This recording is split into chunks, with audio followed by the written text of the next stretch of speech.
ഹാലലുയ. വേഗം വരുന്നവനായ ക്രിസ്തുവേശുവിൻ്റെ നാമത്തിൽ എൻ്റെ ഹാർദവമായ സ്നേഹവന്ദനത്തെ നന്ദിയും അറിയിക്കുന്നു. ദി ഹോളി സ്പിരിറ്റ് ചിറ്റയമുണ്ടക്കൽ യൂട്യൂബ് ചാനലുള്ള എല്ലാ ലോകത്തിലുള്ള പ്രേക്ഷകരെയും ക്രിസ്തുവേശുവിൻ്റെ നാമത്തിൽ ഞാൻ ഹാർദവമായി സ്നേഹവന്ദനത്തെ നന്ദിയും അറിയിക്കുന്നു. കർത്താവ് നിങ്ങളെ ധാരാളമായി അനുഗ്രഹിക്കട്ടെ. ഡാനിയലിൻ്റെ പുസ്തകത്തിലെ 6-ാം അധ്യായം അതിൻ്റെ 10-ാം വാക്യം.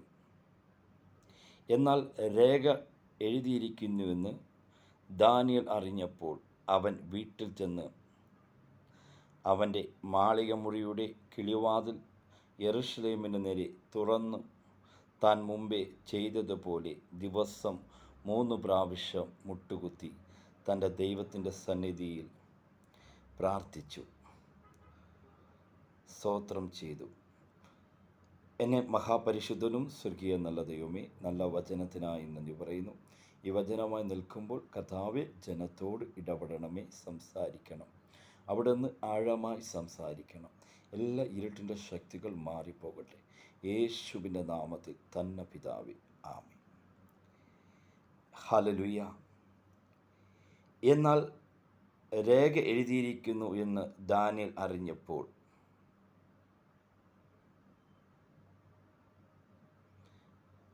അവൻ തൻ്റെ വീട്ടിൽ ചെന്ന് തൻ്റെ മാളികമുറിയുടെ കിളിവാതിൽ യെരൂശലേമിന് നേരെ തുറന്നു താൻ മുമ്പേ ചെയ്തതുപോലെ ദിവസം 3 പ്രാവശ്യം മുട്ടുകുത്തി തൻ്റെ ദൈവത്തിൻ്റെ സന്നിധിയിൽ പ്രാർത്ഥിച്ച് സ്തോത്രം ചെയ്തു. എന്നെ കേൾക്കുന്ന അൻപ് സഹോദരന്മാരെ, ഈ ലോകത്തിൻ്റെ ജീവിത കാലഘട്ടത്തിൽ നമുക്ക് അനേകർ വിരോധമായി രേഖ എഴുതി വെച്ച അവസ്ഥകളുണ്ട്. അത് സഹോദരന്മാരായിരിക്കാം, ബന്ധുമിത്രാദികളായിരിക്കാം, ദേശനിവാസികളായിരിക്കാം. പല പല രീതിയിൽ നമുക്ക് വിരോധമായി രേഖ എഴുതിയിരിക്കുന്ന അവസ്ഥകളുണ്ട്.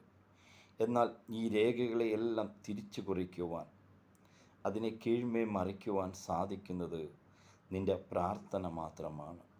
ദാനിയേലിനെ പോലെ എൻ്റെ അൻപ് സഹോദരന്മാരെ, എൻ്റെ പ്രിയമുള്ള സ്നേഹിതന്മാരെ, സഹോദരന്മാരെ, നിനക്കൊന്ന് പ്രാർത്ഥിക്കുവാൻ സാധിക്കുന്നുവെങ്കിൽ നിനക്ക് വിരോധമായി എഴുതി വച്ച രേഖകൾ നിനക്ക് അനുകൂലമായി മാറ്റുന്ന ഒരു യേശു കർത്താവിനെ നിനക്ക് കാണുവാൻ സാധിക്കും. എൻ്റെ പ്രിയ സഹോദരന്മാരെ, നമ്മുടെ ജീവിതത്തിലും വിരോധമായ അനേക പ്രശ്നങ്ങൾ എഴുതി വച്ച അവസ്ഥകളുണ്ട്. നീ ആ കർത്താവിൻ്റെ മുന്നിൽ, നീ യേശുവിൻ്റെ മുന്നിൽ നീ ഒന്ന് പ്രാർത്ഥിക്കുവാൻ, നീ ഒന്ന് ആരാധിക്കുവാൻ, ആ ദാനിയേലിനെ പോലെ ദിവസം 3 പ്രാവശ്യം ദൈവത്തിൻ്റെ സന്നിധിയിൽ ഒന്ന് മുട്ടുകുത്തി പ്രാർത്ഥിക്കുവാൻ നീ തയ്യാറെടുക്കുന്നുവെങ്കിൽ നിൻ്റെ സ്ഥിതിയെ, നിൻ്റെ കുടുംബത്തിൻ്റെ ദാരിദ്ര്യത്തിൻ്റെ ദാരിദ്ര്യമായി അത് വെച്ചിരിക്കുന്ന ചില ശത്രുവിൻ്റെ രേഖകളുണ്ട്. ശത്രു ഈ ഭവനം ഉയരത്തില്ല, ഈ ഭവനത്തെ ഉയർത്തത്തില്ലെന്ന് ശത്രു എഴുതിയ ചില രേഖകളെ നിനക്ക് ഉടയ്ക്കുവാൻ, അത് തകർക്കുവാൻ സാധിക്കണമെങ്കിൽ നീ ദാനിയേലിനെ പോലെ 3 നേരം മുട്ടുകുത്തി ദൈവസന്നിധിയിൽ സ്തോത്രം ചെയ്യുന്നവനായി, പ്രാർത്ഥിക്കുന്നവനായി, ആരാധിക്കുന്നവനായി മാറുവാൻ സാധിക്കുന്നുവെങ്കിൽ നിനക്ക് ഏത് വിഷയത്തിൻ്റെ മേൽ നീ ഭാരപ്പെടുന്നുവോ, ഏത് വിഷയത്തിന് മേൽ നിനക്കെതിരായി രേഖ എഴുതി വെച്ചോ, എന്നാൽ നിൻ്റെ പ്രാർത്ഥനയുടെ മുന്നിൽ ആ രേഖകളെല്ലാം നിനക്ക് അനുകൂലമായി മാറുവാൻ സാധിക്കും. എൻ്റെ അൻപ് സഹോദരന്മാരെ, ഇത് ദാനിയേലിൻ്റെ ജീവിതത്തിൽ ദാനിയേലിന് എതിരായി വിരോധമായി രേഖ എഴുതി വെച്ചു. അതിൻ്റെ 11 മുതൽ വായിക്കുമ്പോൾ നമുക്ക് കാണുവാൻ സാധിക്കും. അപ്പോൾ ആ പുരുഷന്മാർ ബന്ധപ്പെട്ട് വന്ന് ദാനിയേൽ തൻ്റെ ദൈവത്തിൻ്റെ സന്നിധിയിൽ പ്രാർത്ഥിച്ച് അപേക്ഷിക്കുന്നത് കണ്ടിട്ട് ഉടൻ രാജസന്നിധിയിൽ ചെന്ന് രാജാവിന് വിരോധന കൽപ്പനയെക്കുറിച്ച് സംസാരിച്ചു. രാജാവെ, 30 ദിവസത്തേക്ക് തിരുമേനിയോട് അല്ലാതെയോ യാതൊരു ദേവനോടോ മനുഷ്യനോടോ അപേക്ഷ കഴിക്കുന്ന ഏതു മനുഷ്യനെയും സിംഹഗുഹയിൽ ഇട്ടുകളയും എന്നിങ്ങനെ ഒരു കൽപ്പന എഴുതിയിട്ടുണ്ടല്ലോ എന്ന് ചോദിച്ചു. അതിന് രാജാവ്, മെത്യരുടെയും പാർസികളുടെയും നീക്കം വരാത്ത നിയമം പ്രകാരം ആ കാര്യം ഉറപ്പ് തന്നെ എന്ന് ഉത്തരം കൽപ്പിച്ചു. അതിന് അവൻ രാജസന്നിധിയിൽ രാജാവെ, യഹൂദ പ്രവാസികളിൽ ഒരുവനായ ദാനിയേൽ തിരുമേനിയാകട്ടെ തിരുമനസ്സുകൊണ്ട് എഴുതിവച്ച വിരോധകൽപ്പനയാകട്ടെ കൂട്ടാക്കാതെ ദിവസം 3 പ്രാവശ്യം അപേക്ഷിച്ചു കഴിച്ചു പോകുന്നു എന്ന് ഉണർത്തിച്ചു. രാജാവ് ഈ വാക്ക് കേട്ടപ്പോൾ അത്യന്തം വേദനിച്ചു. ദാനിയേലിനെ രക്ഷിപ്പാൻ മനസ്സ് വെച്ചു. അവനോ രക്ഷിപ്പാൻ സൂര്യൻ അസ്തമിക്കുവോളം പ്രയത്നം ചെയ്തു. എന്നാൽ പുരുഷൻ രാജാവിൻ്റെ അടുക്കൽ ബന്ധപ്പെട്ട് ചെന്നു. രാജാവേ, രാജാവേ, ഉറപ്പിക്കുന്ന ഒരു വിരോധകൽപ്പന നിയമമോ മാറ്റിക്കൂടാ എന്നിങ്ങനെയാകുന്നു മെത്തരുടെയും പാർസിയുടെയും നിയമം എന്ന് ബോധ്യമായിരിക്കണം എന്നും രാജാവിനോട് ഉണർത്തിച്ചു. അങ്ങനെ രാജാവ് കൽപ്പനയിൽ അവൻ ദാനിയേലിനെ കൊണ്ടുവന്ന് സിംഹങ്ങളുടെ ഗുഹയിൽ ഇട്ടുകളഞ്ഞു. എൻ്റെ അൻപ് സഹോദരന്മാരെ, എൻ്റെ പ്രിയ സഹോദരന്മാരെ, നീ പ്രാർത്ഥിക്കുന്നവനാണോ? നീ ആരാധിക്കുന്നവനാണോ? നിനക്കെതിരെ വലിയ കൊടുങ്കാറ്റുകൾ, വലിയ അപവാദങ്ങൾ, വലിയ പ്രശ്നങ്ങൾ അടിക്കും. എന്നാൽ നീ ദാനിയേലിനെ പോലെ ഒന്ന് മുട്ടുകുത്തി പ്രാർത്ഥിക്കുവാൻ, നീ ഒന്ന് ആരാധിക്കുവാൻ സാധിക്കുന്നുവെങ്കിൽ, അതെ, നിൻ്റെ ആ വിഷയത്തിൻ്റെ മേൽ ഇറങ്ങി വന്ന് സഹായിക്കുന്ന ഒരു യേശു കർത്താവിനെ കാണുവാൻ സാധിക്കും. എൻ്റെ അൻപ് സഹോദരന്മാരെ, ദാനിയേലിനെ പോലെ അതേ ഒന്ന് ദിവസം 3 നേരം നമുക്കൊന്ന് മുട്ടുകുത്തി ദൈവസന്നിധിയിൽ പ്രാർത്ഥിക്കുവാൻ, ഒന്ന് ആരാധിക്കുവാൻ വ്യക്തിപരമായി സാധിക്കുന്നുവെങ്കിൽ നിൻ്റെ കുടുംബത്തിൻ്റെ സാഹചര്യങ്ങളെ മാറ്റുമെന്ന് ദൈവത്തിൻ്റെ പരിശുദ്ധാത്മാവ് ആഹ്വാനം ചെയ്യുന്നു. പല കുടുംബങ്ങളിലെ തകർച്ചയുടെ കാരണം, ഉയർച്ചയില്ലാത്ത കാരണം, ഒന്നാമത്തെ കാരണം ഭവനമണ്ഡലങ്ങളിൽ പ്രാർത്ഥനയില്ല, ആരാധനയില്ല. എൻ്റെ പ്രിയ സഹോദരന്മാരെ, നമ്മുടെ ജീവിതത്തിൽ സമാധാനവും സമൃദ്ധിയും മറ്റുള്ളവരെ സ്നേഹിക്കുവാൻ സാധിക്കണമെങ്കിൽ നമ്മുടെ ഭവനമണ്ഡലങ്ങളിൽ, നമ്മുടെ വീടിനുള്ളിൽ പ്രാർത്ഥനകൾ ഉണ്ടാകണം. അത് സന്ധ്യാപ്രാർത്ഥന മാത്രമല്ല, രാവിലെയിലും ഉച്ചയ്ക്കും രാത്രിയിലും അധികാലയിലും എത്ര നേരം പ്രാർത്ഥിക്കുവാൻ പറ്റുമോ അത്ര നേരം പ്രാർത്ഥിക്കുവാൻ നമുക്ക് സാധിക്കുന്നുവെങ്കിൽ, അതേ, നമുക്ക് വിരോധമായ എഴുതിയിരിക്കുന്ന എല്ലാ രേഖകളെയും അതേ സ്വർഗത്തിൽ നമുക്കൊരു പിതാവുണ്ട്. ആ പിതാവ് മാറ്റി നൽകും. എൻ്റെ അൻപ് സഹോദരന്മാരെ, നമുക്ക് ഒന്ന് പ്രാർത്ഥിക്കുവാൻ, ഒന്ന് സ്തുതിക്കുവാൻ ദാനിയേലിനെ പോലെ സാധിക്കുന്നുവെങ്കിൽ നിൻ്റെ ഏത് വിഷയങ്ങളെയും മാറ്റുമെന്ന് ദൈവത്തിൻ്റെ പരിശുദ്ധാത്മാവ് ആത്മാവിൽ വിളിച്ചു പറയുന്നു. അതിൻ്റെ 16 മുതൽ, ദാനിയേലിൻ്റെ 6:16 മുതൽ, സിംഹങ്ങളുടെ ഗുഹയിൽ ഇട്ടുകളഞ്ഞു.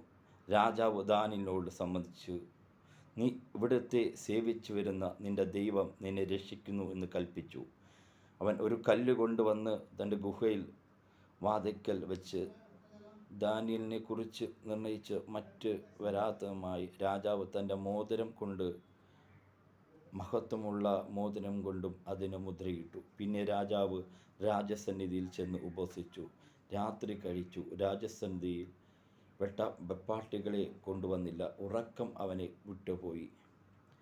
രാജാവ് അതികാലത്ത് എഴുന്നേറ്റ് ബന്ധപ്പെട്ട് സിംഹക്കുഴിയുടെ അരികെ ചെന്ന് ഗുഹയുടെ അരികെ എത്തിയപ്പോൾ അവൻ ദുഃഖശബ്ദത്തോടെ ദാനിയേലേ എന്ന് വിളിച്ചു.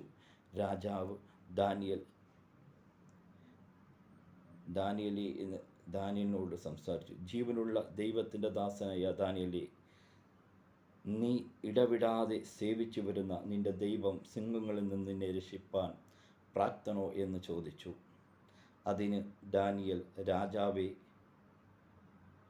രാജാവിനോട്, രാജാവേ, ദീർഘായുസ്സ് ഉണ്ടായിരിക്കട്ടെ. സിംഹങ്ങൾ എനിക്ക് കേടുവരാതിരിക്കേണ്ടതിന് എൻ്റെ ദൈവം തൻ്റെ ദൂതനെ അയച്ച് അവയുടെ വായ് അടച്ചു കളഞ്ഞു.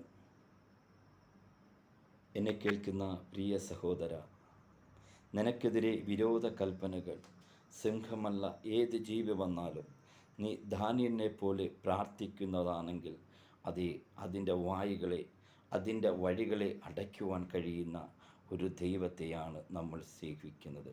എൻ്റെ പ്രിയ സഹോദര, നിൻ്റെ ജീവിതത്തിലും ഇതുപോലെ ചില ശത്രുവെഴുതിയ രേഖകളുണ്ട്. അതിനെ മായ്ക്കുവാൻ നിനക്ക് സാധിക്കും.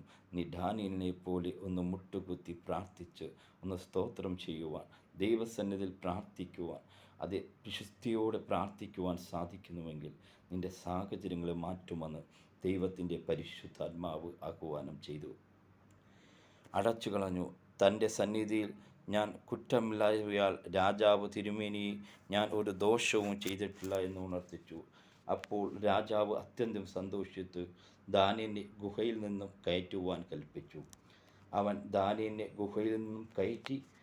തൻ്റെ ദൈവത്തിൻ്റെ വിശ്വസിച്ചത് കൊണ്ട് അവൻ യാതൊരു കേടും പറ്റിയിട്ടില്ല. പിന്നെ രാജാവിൻ്റെ കൽപ്പനയാൽ അവൻ ദാനിയേലിനെ കുറ്റം ചുമത്തിയവരെ കൊണ്ടുവന്ന് അവരെയും മക്കളെയും ഭാര്യമാരെയും സിംഹക്കുഴിയിൽ ഇട്ടു കളഞ്ഞു.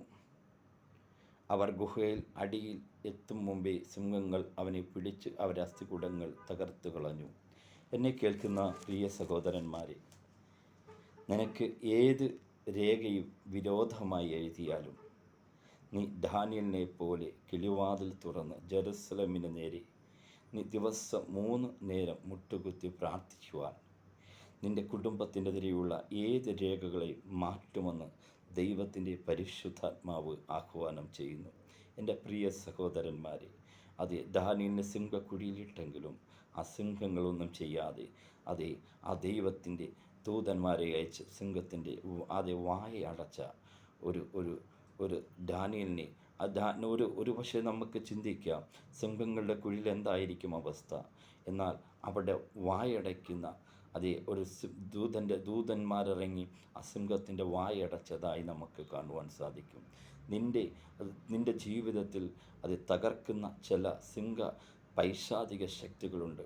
അതിൻ്റെ വാതിലുകളെ, അതിൻ്റെ അന്ധകാര ശക്തികളെ തകർക്കുവാൻ, ആ പൈശാചിക മണ്ഡലത്തിന് നിനക്ക് വിരോധമായ ചില രേഖകൾ മായ്ക്കുവാൻ നിനക്ക് സാധിക്കണമെങ്കിൽ നീ ദാനിയേലിനെ പോലെ ഒന്ന് പ്രാർത്ഥിക്കുവാൻ, നിനക്ക് വിരോധമായി ഏത് കൽപ്പന വന്നോട്ടെ, എന്ത് എഴുതിക്കൊള്ളട്ടെ, നീ കർത്താവിൻ്റെ സന്നിധി, യേശു കർത്താവിൻ്റെ സന്നിധി നീ വിശ്വസ്തയോടെ ആരാധിക്കുവാൻ, വിശ്വസ്തയോടെ പ്രാർത്ഥിക്കുവാൻ നീ ഇന്നൊരു തീരുമാനമെടുക്കുവാണെങ്കിൽ വർഷങ്ങളായി നിൻ്റെ ജീവിതത്തിൽ ചില മുടങ്ങിയിരിക്കുന്ന ചില മേഖലകളുണ്ട്.